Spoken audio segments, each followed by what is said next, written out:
My name is Era, and I'm the host of the Tamil Creator Podcast. I chat with creators from all over the world to share their stories and discuss hot topics in a way that I hope inspires, educates, and entertains you. Hello, everyone, and welcome to another episode of the Tamil Creator. I'm your host, Era. Today I have Siva Balakrishnan all the way from India joining us. It's morning for him, it's evening for me. And he is the founder and CEO of Vserve Ebusiness Solutions. He's been running it for about 20 plus years now, and he's also an angel investor with the Mumbai Angels Network. Siva, thanks for jumping on the podcast today. Thank you. Thanks for having me. Excited and looking forward to a great session.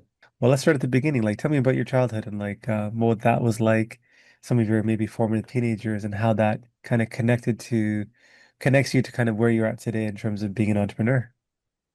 Sure. Yeah. I was fortunate to have great parents, reasonably, protected childhood. So that kind of it went in smooth. But, having just growing up in India and seeing some of the challenges that the country typically has in terms of just the huge disparities, some of the the lack of access to even basic facilities that a lot of kids went through. That was very defining from a couple of mindset perspectives. So one is, there's always this scarcity mindset and this kind of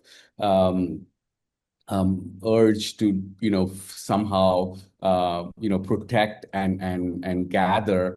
So that's something that kind of maybe clung on to me as well. But at the same time, it also kind of taught me frugality. How to kind of do more with less, how to kind of really figure out solutions on the fly when you don't have all the kind of support systems and infrastructure and systems and processes to kind of help you. And those are some of the things that I feel just as a kid growing up in India that helped me overcome some of the challenges of, number one, starting a business in India. Number two, it was an international business, kind of working with customers in the US. These things kind of really helped me tackle some of those challenges. But overall, I'm just thankful there was a great family that I had an opportunity to be a part of. But at the same time, also be in India, which again at that time was just emerging from a lot of economic challenges, we grew throughout the last 20 years. So just fortunate from that perspective as well. Again, if it was some other country, some other circumstance, I don't know if my journey would have been the same. So just thankful for some of the things that I went through. Yeah.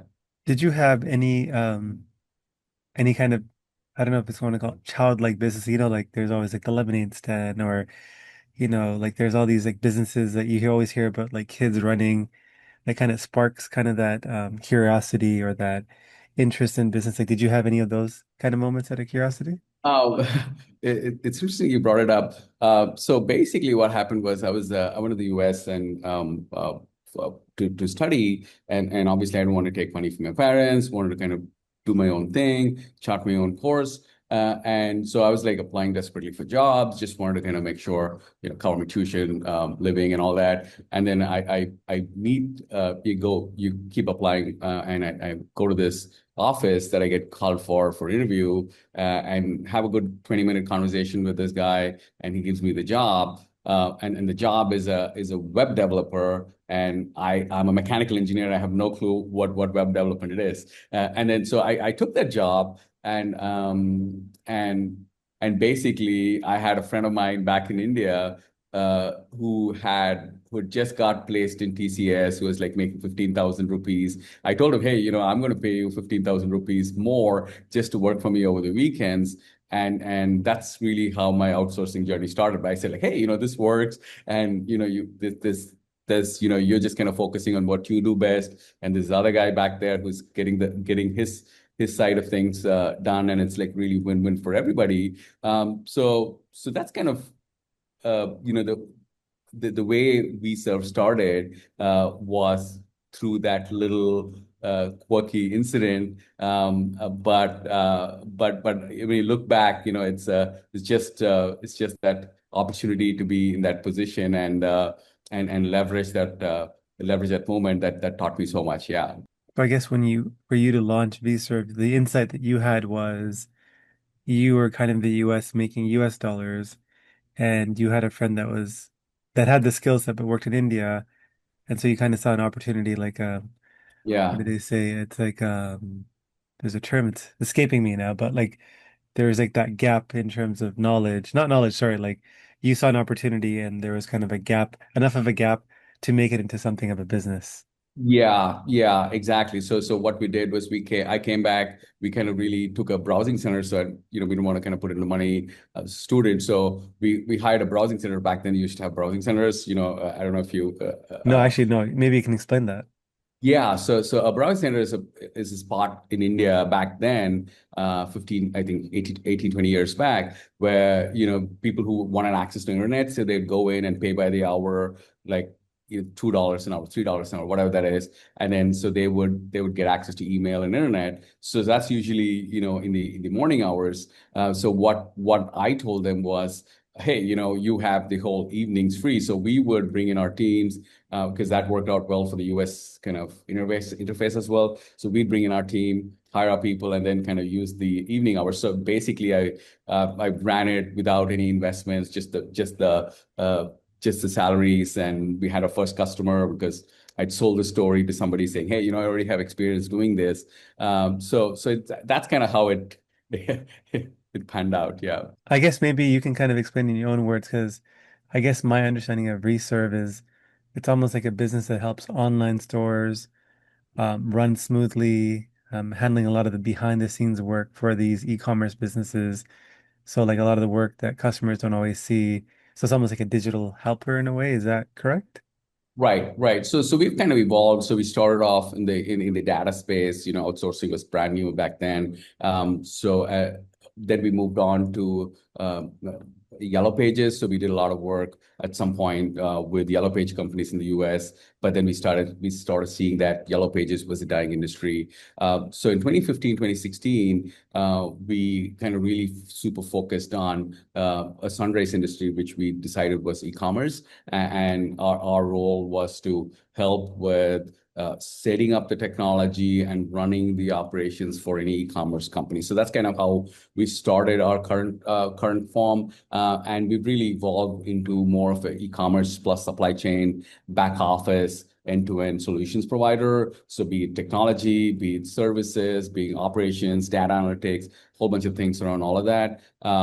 Primarily US customers, mid-market. So when I say mid-market, it's like 100 to $500 million, mid-market customers, and the delivery centers, like I said, are in India and the Philippines. So again, there's cost efficiencies, domain expertise, just the ability to serve them in a way which helps them scale faster, be light, improve their bottom line. So it's just kind of win-win for everybody.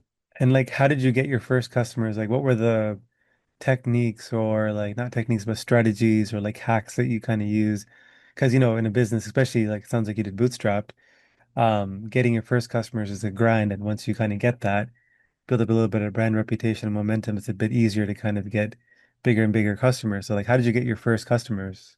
Yeah, so I've been in situations. So I've done a couple of startups, kind of reinvented ourselves a couple of times. So we've been in situations of going to the first customer for that version or for that company. And every time, what I've realized is the first customer is always buying you, right? He or she or the company sees, it's very easy to see that you're like a startup, you're just starting off and all. So the only reason they're ever betting on you is they're betting on your personal ability to execute it. They're thinking, hey, this guy's going to figure it out, and this guy's going to come back and get this done for me. So that's kind of the advice that I give entrepreneurs that I meet, saying, hey, the first customer is the guy who believes in you. So you go find that person who's ready to believe in you, and you have a first customer. And then every other customer after that is easier along the way because you already have a track record, you have references. Of course, you have to go do a good job with the first customer, and then it just gets easier every time you do it. And then there's this there's this momentum that builds up, and then it's a process, and you have people running the process, and then it's so your 100 customer is 100 times easier than your first customer. It's all about just kind of building through that. So for in my mind, the first customer is always buying you, and then second, maybe an insight that I've got is as a startup, you always have to find your niche, go solve a problem that the others are not willing to spend the effort to go solve. I mean, there's a lot of fancy management terms around it, innovator's dilemma, all of that. So wherever you see a gap where the big boys don't want to mess around because it's too messy, it's too not worth their time, that's where you got to go in. And then you have a shot at it. And it's usually the hardest piece of the business that you're going in first to solve. So then you get a real shot at the meat of the business as you grow. Yeah, they have a saying which is like niches are riches or something like that. Yeah. So Riches of the nations or something like that. Yeah. yeah, so I definitely see that. And correct me if I'm wrong, but like, I guess, how do you guys, sounds like you guys value proposition is, your customers are getting white glove customer service while you guys are being cost competitive. How do you balance those two while staying profitable? Yeah, great question, Ara. Outsourcing is not a new concept. So it's been around for decades, but it's tougher than it sounds for both sides, right? So for the customer, it looks easy. Hey, there are these countries, like a typical American customer. There's these countries in the East where it's like 1/10 of my wages. So I just send some work over, it gets done, it comes back, and it's all good. So and then from our perspective, from India or the Philippines, it's like, hey, this customer who's willing to pay like 4x my salaries, so there's so much margin. The at the very high level, it looks very attractive, but once you kind of get into the weeds of it. This episode is sponsored by nobody. That's right, nobody. So if you could be kind enough to hit that subscribe button, that would mean a lot to me. There's cultural nuances, there's language nuances, there's 4,000 miles of distance, there are time zones, there are personality conflicts. So many things that kind of comes into the mix. It's much harder to accomplish than it looks like. And that's one of the reasons why this industry is not as kind of not even as widespread as manufacturing, right? So outsourced manufacturing is a lot easier. Put up machinery, you put up equipment, the output is very standardized, very different from our industry where our resources are people, right? And then they go home every evening, and that's it. That's all our assets, right? So we don't know if they're going to come back tomorrow or not. So that's kind of what we deal with. So when you say white glove, it's an understanding of these challenges and these nuances, and working to bridge all of this. And it is bridgeable. This industry is very kind of successful once you do it right. There are companies who do it right, and in my mind, my role and senior management's role in our company is to understand these gaps, understand these challenges, understand these tensions, and be that bridge to understand how we can understand the perspective of the customer and bring that to our teams, and again, take the perspective of our teams and take it to the customer. So once you do that, that in my mind is true white glove, right? So find the friction points and fix those, then the customer feels, hey, this really works. It's half the price of what I pay here, 2x the service that I can expect out of somebody here, and then these guys really understand my business and get shit done. So that's kind of how we look at it. Yeah. And like as a CEO, like how do you maintain company culture and like team cohesion when you have like a distributor or outsource workforce? Like you mentioned, you're flying to the US to meet customers, and you also have a team in the Philippines and also in India, I'm sure in different parts of India as well. So how do you make sure everyone's on the same page, driving toward the same goals? Yeah. Sure. At our heart, we are a people company, so we kind of start any customer presentation by saying, "Hey, we are all about our people." That's kind of that's our USP. Again, it's easy said than done, but that's kind of our position. So the way we look at that is we built some, we have some foundational processes that we have built to make sure there's structure for our people. Like, for example, we're SOC 2 compliant in the US, which is super important when we work with listed companies. We're ISO, we have great people practices, technology to run the people engine. So we have like processes in place to give structure to people management. So that's kind of more of the science of it. That's the easy part. We have all that fixed. But the art of it is really about finding, again, no rocket science, but finding the best people and staying out of the way. And that's kind of what we believe in.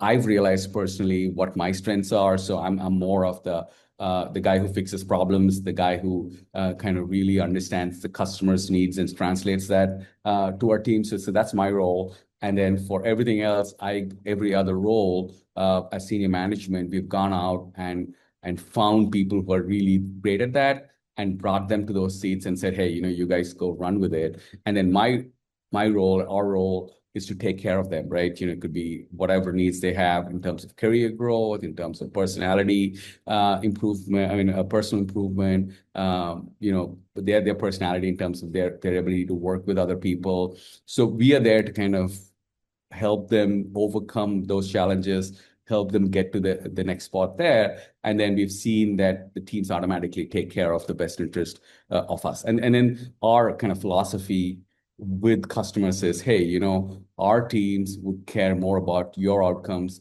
than your two teams do, right? So that's kind of the culture that we build in to our team, saying, hey, we have to care more about the customer's outcome than the customers do. And that's when we win, because he's entrusting a certain part of his process, certain part of his company to us when he's working with us. So we need to make sure they're successful. So these are some of the things that we have done to kind of build that sense of culture. And what I've realized is people's wants and needs are pretty much the same across geographies, right? There are cultural nuances, there are cultural differences, but at heart, people want the same thing. They want to be respected, they want to grow, they want a safe environment. And once you provide all those things, they pretty much react much the same way across cultures. And then it's easier for us to kind of make the whole team more cohesive and more focused towards what we're trying to achieve.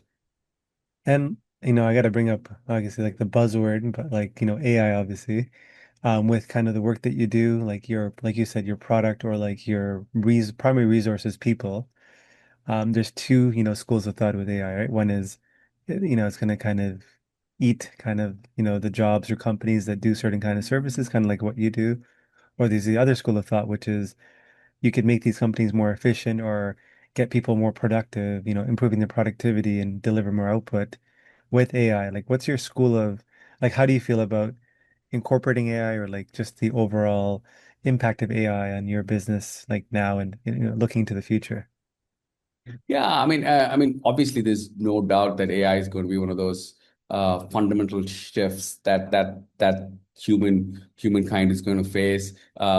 There's a lot of talk about, hey, it's going to kind of replace everybody, and machines are going to run the world. So I don't know about all of that. It's above my pay grade. But what I can see is right now, it's more probabilistic than deterministic. So what I mean by that is, hey, it's based on if people who are familiar with AI and how it works, it works on predicting the probability of the next word occurring and in a language model. So when it's giving an output, it's just based on millions of words that it has read through and predicting the outcome of the next word based on the input and what it's writing. So it's very probabilistic. It could change every single time the output is different. And that poses a lot of challenges to technology outcomes, right? So when we want to work with technology, you want a predictable standard outcome every time you ask a question, especially when it comes to mission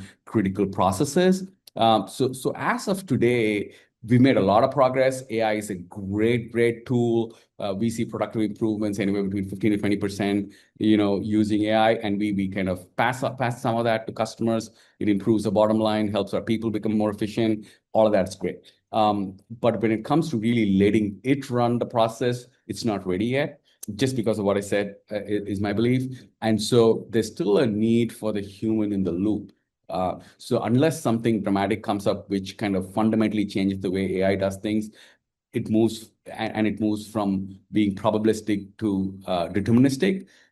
We still need a human in the loop who's constantly improving the output, bringing that certainty, using judgment. So I see that continuing till something dramatic happens. I see this trajectory growing. We've been growing 20, 25% last couple of years. In spite of all that, I see the technology industry has been growing. I think there's definitely a lot of uncertainty. People are not sure which way AI is going to go. So people are kind of maybe not making some of those investments that they should be making, and rightfully so, in the future of AI. But I feel there would be still a need for humans to make those judgment calls, to make those iterations. And then again, when it comes to business, if you really step back and see what is business, business is trying out several things, figure out what stakes, and then replicate. That's it, right? That's it. That's how you run a business. And AI is going to enable us to try more, figure out what works, and then stick to it, I think, faster. So the business is just going to become faster, more efficient. And so far from what I've seen, I still feel that it's going to be a great addition as a productivity tool than fundamentally kind of getting rid of human beings and work of human beings as we know it today. Now that you've been kind of doing this business for, 20 plus years, are you kind of looking at kind of the next phase of what your career, your kind of life, or you just see yourself continuing to kind of work on this business and, you have other endeavors that are kind of providing a little bit of spice or all, variety in your life? Like how are you looking at that? Yeah, for me, the business is still exciting. There's still a lot of growth. There's still a lot of upside. I think the industry is exciting where we are in terms of we bootstrap. We're about 700 people across 3 countries. We're growing strongly. Great customers who love us. So we are enjoying. I'm personally enjoying what I'm doing. Again, for me, it's always about doing something meaningful in terms of next challenges. So I've invested in a few companies. I continue to look at opportunities to do that. We're also helping other entrepreneurs, in my mind, through my investments, to leverage some of the learnings that we've had by working in these different markets and help grow their business. So that's exciting for me as well. So end of the day, I'm realist from that perspective. It's all about what are the opportunities in front of me, what makes the most sense, and then pick that opportunity. So that's kind of how I'm seeing it. For me, it's important uh, to enjoy what I'm doing and also do some meaningful work. And I love the whole ikigai concept, right? Where you find that sweet spot between what society wants, willing to pay for, and what you're great at. So for me, as long as I'm in that spot, I'll just continue to do what I'm doing around. So that's how I see it. So I know you're part of the Mumbai kind of angel network, and maybe you just do it on your own as well. When you're looking at investments, are you looking at investments strictly like, hey, things that I'm excited about, or are you also thinking about, hey, there's investments that could help educate me on things I could do with my business, like Vserve, or like there's synergy opportunities with your business. Like, how do you look at your investments, or maybe I don't know if you have a thesis, I guess. Yeah. So my thesis is to kind of stick around areas which I understand, number one, obviously. Number two, stick around areas where we have particular strengths so we can go in and add value. Did you know that every time you left a 5 out of 5 review for this podcast, a Tamil parent lets their child pursue a career in the creative arts? Okay, that's probably not true, but if there's a chance that it is, do you really want to jinx it? Leave a review. Do it for the young creative in you. It's about working with multinational problems, right? So working with leveraging resources which are technology based, working with subject matter expertise which are very niche in each of those areas. So we have a couple of those, say, large thesis that we go after in terms of large ideas, and then we try to find the entrepreneur who kind of best fits what we need. And my belief is we should stay a little bit more hands-on in helping the entrepreneur rather than just kind of give money and leave. So you also look for a fit from that perspective to see if that makes sense. So that's kind of how I see it. We've made some investments. We're still working on it, still a work in progress. And it's a long journey, right? When you start off as an angel, it's a 5 to 7 year journey at a minimum. So I'm kind of at the starting stages of it and believe, a lot of good things can come out of it. Yeah. Are there any companies that you've invested in that have done particularly well or you're like very excited about? Yeah, I mean, yeah, I'm not going to name names at this time, but still kind of starting off. Again, angel size right now, so I don't want to kind of jinx them by calling them out. But I'm pretty sure a lot of strong companies, and pretty excited about what they could become in a couple of years, and then we could have a longer conversation about those companies. Love to. And then in terms of, I guess, other Tamil or like maybe in South Indian Tamil like entrepreneurs, is there anyone that you specifically look up to while you've been kind of building your business or like as a peer? Like I'm curious like who you consider like, doing great work or exciting work that, you've been following. Like everyone has that. Course, of course. Yeah, yeah, absolutely. So for me, I mean, Zoho and some of the work that Sridhar Vembu had done, I mean, that's like super inspiring. They pretty much taught us how to go and sell internationally, right, in a cost-effective way. That used to be a major challenge, and they came in, they stayed bootstrapped. They figured out digital marketing and how to sell online successfully. And then of course we have like hundreds of companies kind of replicate that model. We're not SaaS, but it's so adjacent to where we are, and they've taught us so much. I feel in my mind, they're trailblazers. He managed to keep it bootstrap. It gives him tremendous flexibility to do whatever he wants with his life and his company. So for those things, he's very inspirational for me. And like for you, what's like the role that your family plays in like the choices you've kind of made, whether it's like bootstrapping your company or like doing angel investing? Yeah, how do they impact the choices you make? So for my son, I believe that if, rather you live as a role model than try to advise. And then leave it up to him to kind of figure out what he wants to do. So for me, it's important I do the right things, and all my investments, all the way I've done business, I want to kind of give that exposure to him of the way I think through it. So that kind of keeps me straight in terms of some of the things I do, some of the decisions I make. Always looking at, hey, is this good for everybody? Who's involved? Is this something that my son would approve if he looks at it from outside and be proud of me? So that's kind of something that guides me again. And then also talking about my parents, my wife, so the family that grew up in, we bootstrap. Again, the mentality is, hey, do more with less, be frugal. You don't have to do things that you don't have to figure out a hack and everything, rather than trying to go burn dollars. Like for even till very recently, we never had like a full-fledged sales team in the US.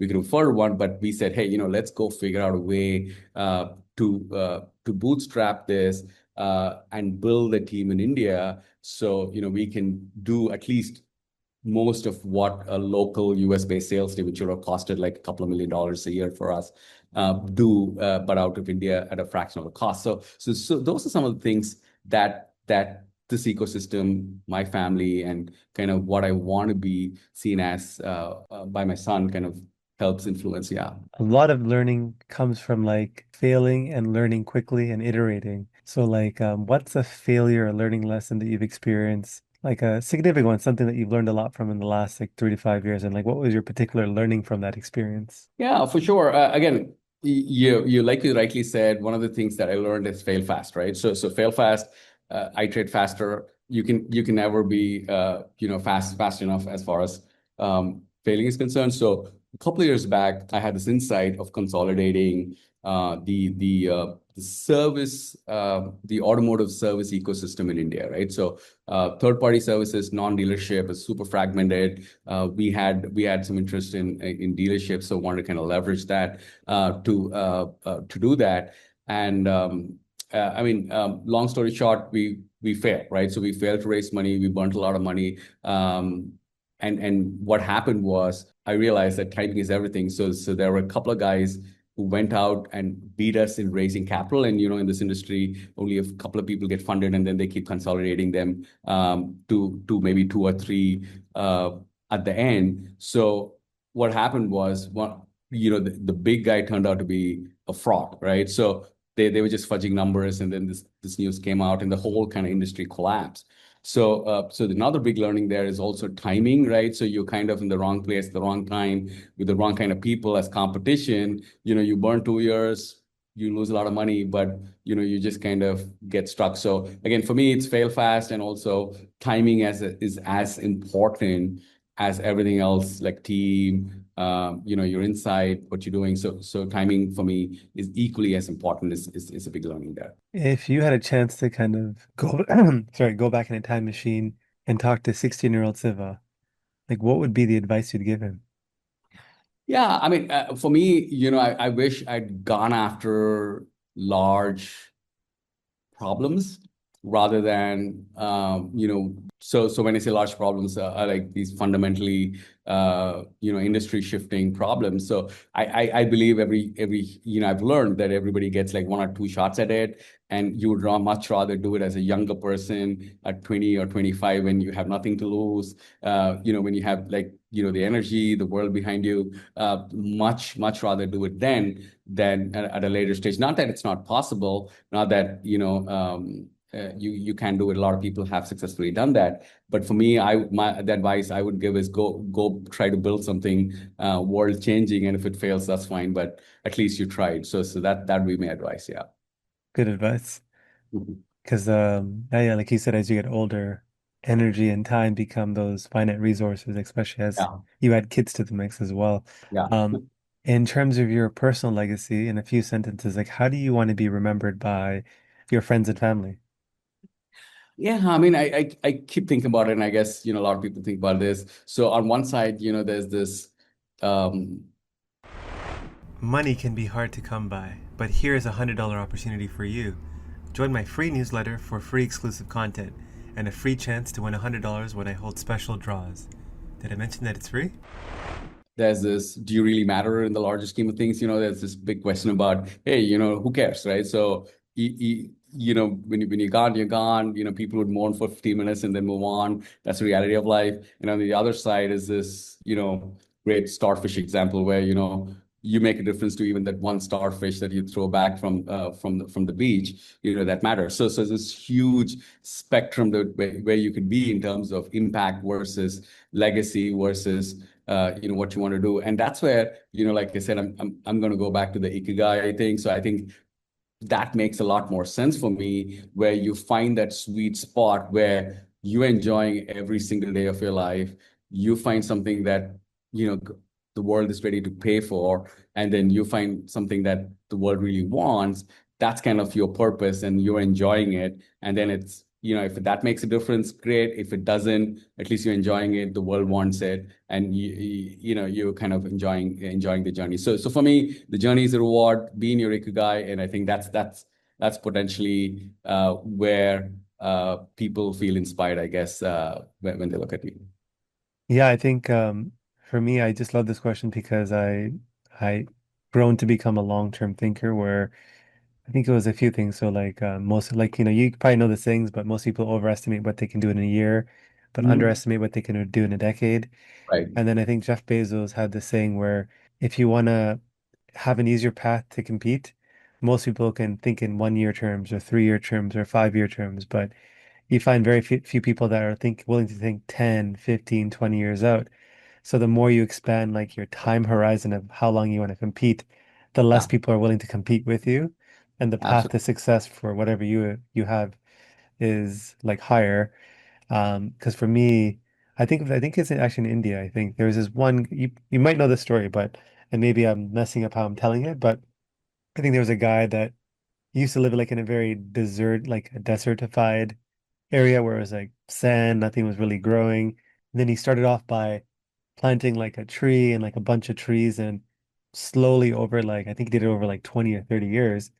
This area that used to be a desert completely transformed into almost like an oasis of like trees and wildlife and water. So it's like, I think metaphorically, I guess, like similarly, it's just like that with life where like, depending on where your life situation is, like you are building something and it's like that desert and you don't see the compounding effect, like the power of compounding, right? Like it looks like there's nothing happening, but then boom, 10, 15 years in, it's like radical transformation. So that's why I kind of like asking the question and like, yeah, you kind of nailed it as well, like in terms of that. So it's good to know. I mean, Yeah. I so agree with you on this compounding thing. And I keep seeing this over and over again, even at work. So you do good work, you hang around for time, over time, and these opportunities that will come. You met a person, you did good work for him in year one. He'd come back in year five and give you something, give you an opportunity which is 10x what you did for him. And it's just being around, doing the right thing, just kind of adding value to everybody around you. That has a compounding effect, and every interaction that you have kind of adds to that. And end of the day, some of the results you have, when you look back, you're like, hey, how did I even do that? And it's not that you go out and get that one big payday. It's about doing the right thing every single day, and that compounds. And I love the way you put it, Ara. It's also just reputation building as well, because, I used to run like a software SaaS company, and it'd always be funny whenever like you obviously pitch as a new company, you get the smaller clients, you're going for the bigger clients, and like the answers and how you're viewed changes every year you come back. So like year one, it's like, no, it's okay. Like you guys, we don't want to deal with you guys. Then it's like Mhm. year two, three, and then it's like you get to like five, Yeah. 7, 8. They're like, oh, you're still around. Like it's just Right. interesting. Like that's why I always talk about like that long term where Right. most people they don't expect most people or companies they deal with to stick around that long. Yeah. So when you do, it kind of creates a different kind of first impression or, Absolutely. impression. But yeah, no, it's kind of a good segue into kind of the next part of the final part of the conversation, which is like a fun speed round. I like to call it Creator Confessions, or it's called Creator Confessions. So I'm going to say a bunch of statements, and you're going to tell me like the first thing that pops to mind. Ready? Mhm. Sure. Let's go. Favorite Tamil food? Oh, I'm going to say Roja because it was like so formative. It's like it had mix of so many things as a kid for me. So yeah, it's going to be Roja. Yeah. If there was a fire or flood and you only had time to take two things with you, it can't be people, what would they be? Oh, yeah, I mean, I think it definitely has to be something digital. Maybe where I'll have all my digital archives, my laptop. So that's kind of will be super important. And then I have a diary where I have like some of my memories and good stuff. So those are two things I'd take. Yeah. Something that scares you. Oh, irrelevance. Yeah, I mean, for me, it's important to make a difference in whatever you're doing. So being irrelevant is scary. An insecurity that you have. Um, not giving my best. So again, I mean, yeah, I always try to do things to the best of their abilities. So if I'm not able to do that for whatever reason, especially physical health reasons, I think that's very out of control. I feel very powerless. So I'm a little paranoid about that.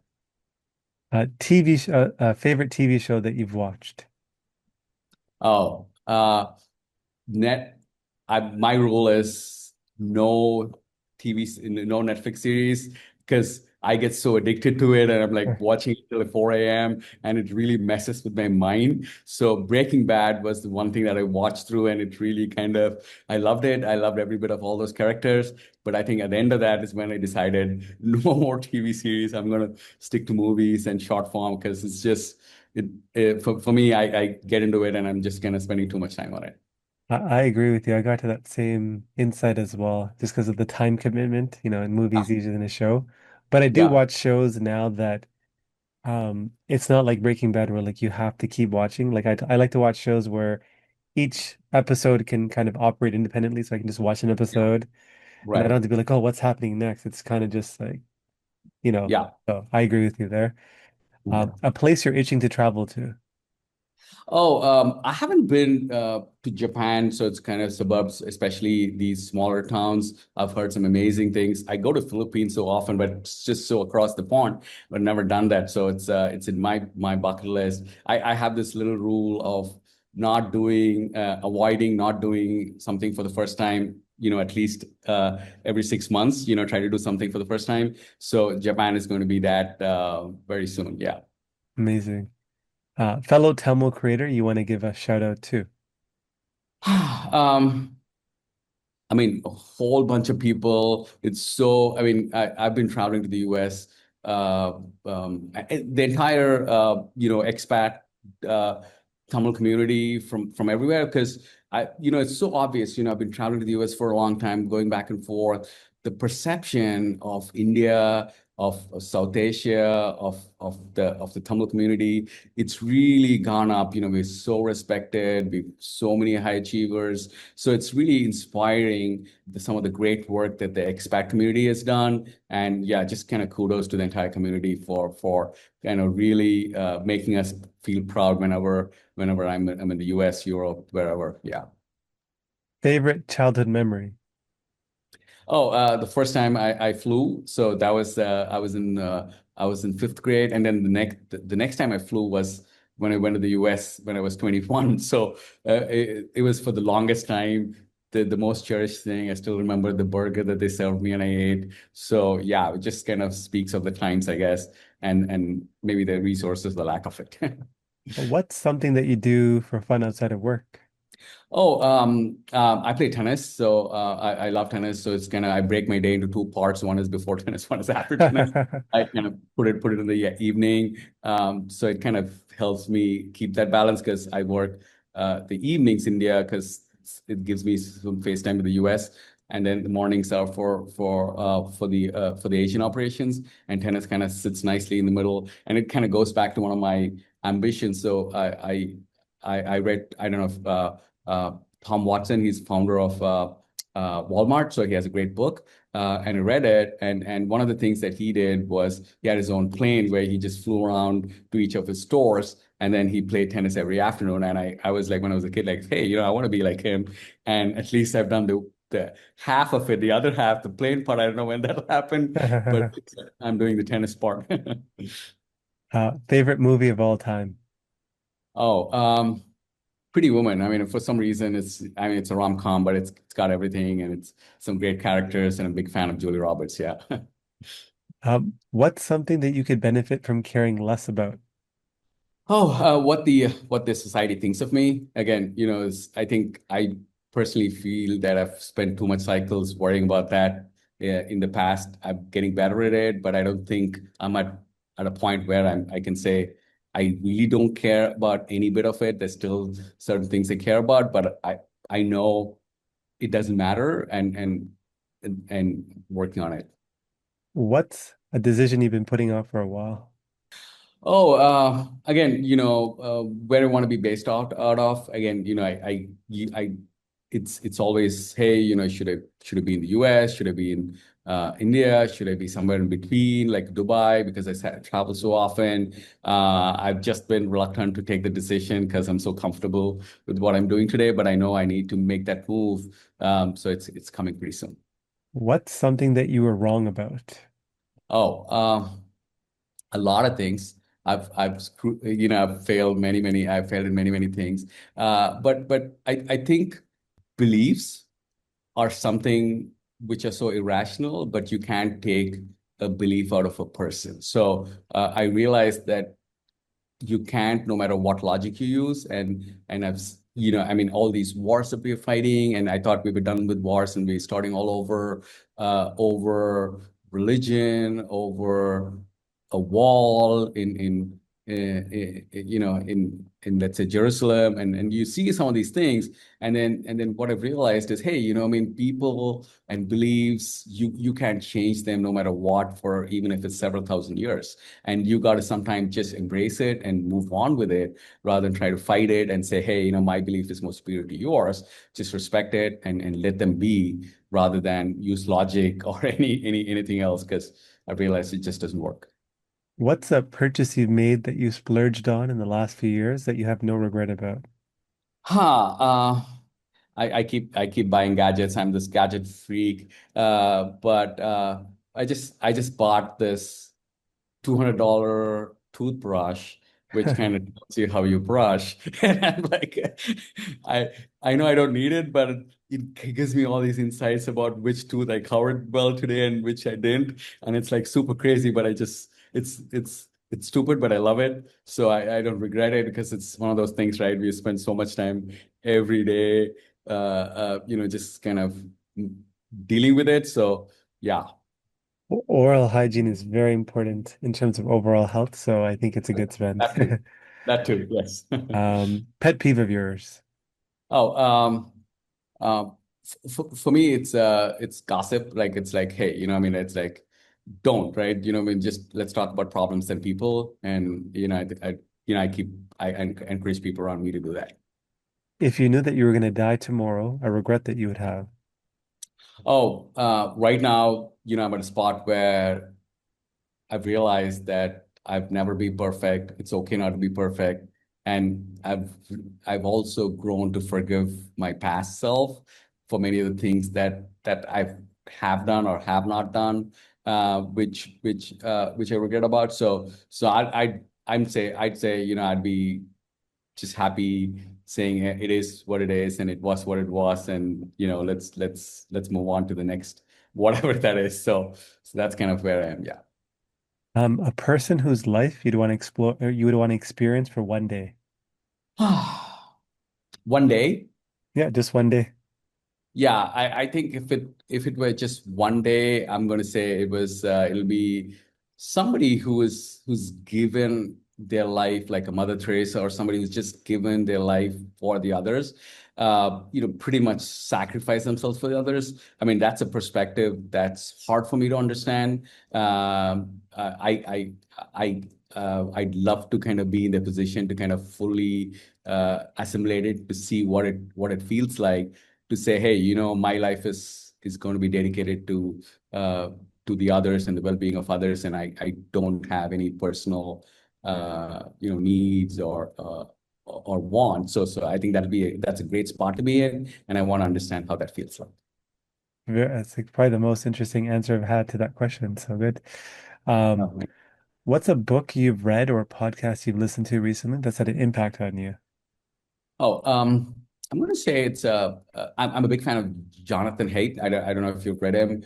So he has some amazing books. My favorite book is The Happiness Hypothesis. A lot of my current thinking about life comes from that. He has another great book which came out recently, which is called The Anxious Generation.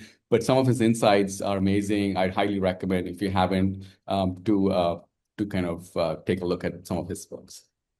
A belief, behavior, or habit that's improved your life. I'm going to say a belief, and it is, um, the journey is a reward. Again, I live by that. It's made my life exponentially happier, because it's for the today. There was a time in my past where it was all about, hey, what is that? I have like this 5-year plan that I'm going to achieve, and I've realized, hey, it's important to go after those 5-year, 10-year, 20-year plans. But if you don't enjoy the today, all of that doesn't matter, because who knows what's going to happen tomorrow. Love it. And the final and question is, what's a piece of advice you'd give to your fellow aspiring Tamil creators out there? Try to solve big problems. I love this quote by, I think it was Gandhi, which said, "A small aim is a crime."